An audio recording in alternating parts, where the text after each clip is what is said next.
ലോക്സഭാ തെരഞ്ഞെടുപ്പ് കഴിഞ്ഞ് 8 മാസങ്ങൾ പിന്നിട്ടപ്പോൾ എന്തായിരിക്കും ഇപ്പോഴത്തെ ട്രെൻഡ് എന്ന് മനസ്സിലാക്കാൻ India today sea water mood of the nation agency ഒരു സർവേ നടത്തി. ആ സർവേയുടെ ഫലം കഴിഞ്ഞ ദിവസം പുറത്തു വന്നിരുന്നു. അതിൽ കേരളത്തിലെ 20 മണ്ഡലങ്ങളിൽ ഇപ്പോൾ ലോക്സഭാ തെരഞ്ഞെടുപ്പ് നടക്കുകയാണെങ്കിൽ ആര് ജയിക്കുമെന്ന് നോക്കിയപ്പോൾ ഒരു സംശയവും വേണ്ട, UDF തരംഗം തന്നെയാണ് ഇപ്പോഴും കേരളത്തിലുള്ളത്. അതിലേറ്റവും പ്രധാനപ്പെട്ട ഒരു കാര്യം തൃശൂർ UDF തിരിച്ചു പിടിച്ചേക്കുമെന്നുള്ള പ്രവചനമാണ്. അതായത് 0 മുതൽ 2 സീറ്റുകൾ ചിലപ്പോൾ BJP നേടിയേക്കുമെന്ന് പറയുമ്പോൾ തൃശൂർ BJP ഉറപ്പാക്കുമെന്ന് ഇന്ത്യ ടുഡേ പോലും പ്രവചിക്കുന്നില്ല. ഇപ്പോൾ വോട്ടെടുപ്പ് നടന്നാൽ CPM കൂടുതൽ ദയനീയ അവസ്ഥയിലേക്ക് എത്തുമെന്നും പ്രവചിക്കുന്നുണ്ട്. LDF സഖ്യത്തിന് വോട്ട് വീതം ഇനിയും കുറയുവാനുള്ള സാധ്യതയാണ് സർവേയിലുള്ളത്.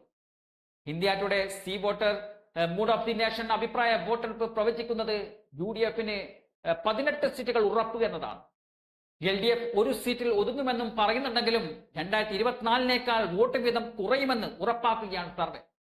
India today C voter mood of the Nation 2025 ജനുവരി 2 ഫെബ്രുവരി 9 ഇടയിൽ എല്ലാ ലോക്സഭാ മണ്ഡലങ്ങളിലുമുള്ള 1,25,123 വ്യക്തികളിൽ നിന്നാണ് വിവരങ്ങൾ ശേഖരിച്ച് സർവേ നടത്തിയത്.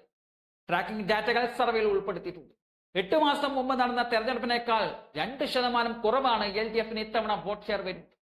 UDFന്റെ വോട്ട് വീതം 42%, LDFന് 30%, BJPയുടെ വോട്ട് വീതം 24% ആയിരിക്കുമെന്നതാണ് സർവേയുടെ ഇപ്പോഴത്തെ പ്രവചനം.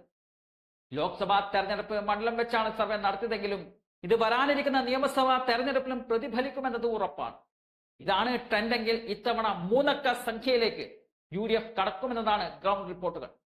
തദ്ദേശ തെരഞ്ഞെടുപ്പുകൾ ഇനി വരാനിരിക്കെ ആ വോട്ടെടുപ്പിന്റെ സ്വഭാവം തീർച്ചയായും നിയമസഭയിലും ഉണ്ടാകുമെന്നതും ഉറപ്പാണ്. മൂന്നാമതും പിണറായി വിജയനെ അധികാരത്തിൽ തുടരാൻ അനുവദിക്കരുത് എന്നത് ഒരുപക്ഷെ UDFനേക്കാൾ ഇടതുമുന്നണിയിലെ ഘടകകക്ഷികൾക്കാണ് കൂടുതൽ ആഗ്രഹമുള്ളത്. ആ രീതിയിലാണ് CPMന്റെ സമീപനവും.